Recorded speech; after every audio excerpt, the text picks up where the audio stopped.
उत्तराखंड के पहाड़ों के बीच एक ऐसा शिव मंदिर था जहां सूरज ढलने के बाद कोई भी जाने की हिम्मत नहीं करता था। लोग कहते थे हर रात ठीक आधी रात को उस मंदिर का बंद दरवाजा अपने आप खुलता था और सुबह शिवलिंग पर ताजा बेलपत्र चढ़े मिलते थे। लेकिन सबसे रहस्यमयी बात यह थी कि उस मंदिर के आसपास मीलों तक कोई इंसान नहीं रहता था। वह मंदिर था कालेश्वर महादेव का मंदिर और उस गांव में एक बूढ़ा पुजारी रहता था। नाम था हरिदास। पिछले 40 वर्षों से वह हर सुबह मंदिर खोलता, महादेव की पूजा करता और शाम होते ही मंदिर का दरवाजा बंद कर देता। लेकिन एक सवाल उसे हमेशा परेशान करता था, आधी रात को शिवलिंग पर बेलपत्र कौन चढ़ाता था।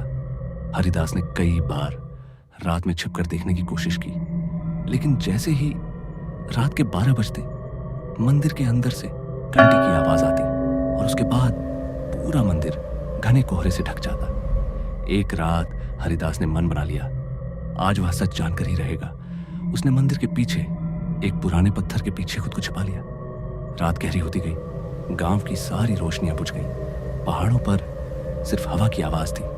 फिर घड़ी ने 12 बजाए, टन टन टन, और उसी क्षण मंदिर का भारी दरवाजा धीरे धीरे खुल गया। हरिदास की सांसें रुक गई। मंदिर के अंदर कोई दिखाई नहीं दे रहा था, लेकिन कुछ ही क्षण बाद उसे किसी के कदमों की आवाज सुनाई दी। धीरे धीरे धीरे कोई मंदिर के अंदर जा रहा था। हरिदास ने अपनी आंखें सिकोड़ कर देखा, लेकिन वहां कोई नहीं था। फिर शिवलिंग के पास एक एक करके ताजा बेलपत्र रखे जाने लगे, जैसे किसी अदृश्य हाथ से महादेव की पूजा हो रही हो। हरिदास का शरीर कांपने लगा। तभी मंदिर के अंदर से एक बहुत धीमी आवाज आई, ओम नमः शिवाय। हरिदास के रोंगटे खड़े हो गए। उसने डरते डरते अपनी आंखें बंद कर ली, लेकिन तभी उसके कंधे पर किसी ने हाथ रख दिया। हरिदास ने झटके से पीछे देखा और उसकी आंखों से आंसू निकल पड़े। उसके सामने एक साधु खड़ा था, लंबी जटाएं, शरीर पर भस्म और आंखों में अजीब सी शांति। साधु ने धीरे से पूछा, हरिदास? हरिदास जम गया, क्योंकि उस साधु ने उसका नाम लिया था। साधु ने कहा, तुम इतने वर्षों से महादेव की सेवा कर रहे हो, फिर आज तुम्हें अपने भगवान पर विश्वास क्यों नहीं? हरिदास की आंखें भर आई। वह कांपते हुए बोला, बाबा, मैंने महादेव को कभी देखा नहीं, बस हर दिन पूजा करता रहा। साधु हल्का सा मुस्कुराया और बोला, जिसे देखने की इच्छा हो वह भगवान को बाहर ढूंढता है, और जिसे विश्वास हो वह भगवान को अपने भीतर पा लेता है। हरिदास कुछ समझ पाता उससे पहले मंदिर के अंदर से एक तेज प्रकाश निकला। उसने आंखें बंद कर ली और जब कुछ क्षण बाद उसने आंखें खोली तो वहां कोई साधु नहीं था। सिर्फ शिवलिंग के सामने एक ताजा बेलपत्र रखा था और उस बेलपत्र पर भस्म से लिखा था, ओम।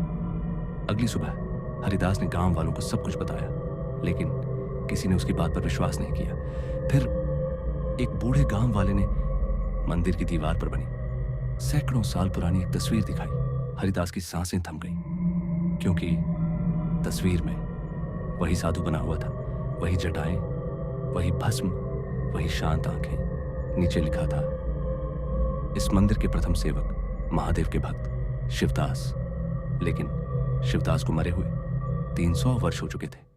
उस दिन के बाद हरिदास ने कभी आधी रात का रहस्य जानने की कोशिश नहीं की। वह बस हर सुबह शिवलिंग पर बेलपत्र चढ़ाता और मुस्कुराकर कहता, महादेव, आप दिखाई दें या ना दें, मुझे पता है आप मेरे साथ हैं, क्योंकि महादेव को पाने के लिए हमेशा आंखों से देखना जरूरी नहीं होता। कभी कभी एक शांत एहसास, एक छोटी सी कृपा और एक अदृश्य सहारा ही बता देता है कि भोलेनाथ हमसे कभी दूर नहीं थे।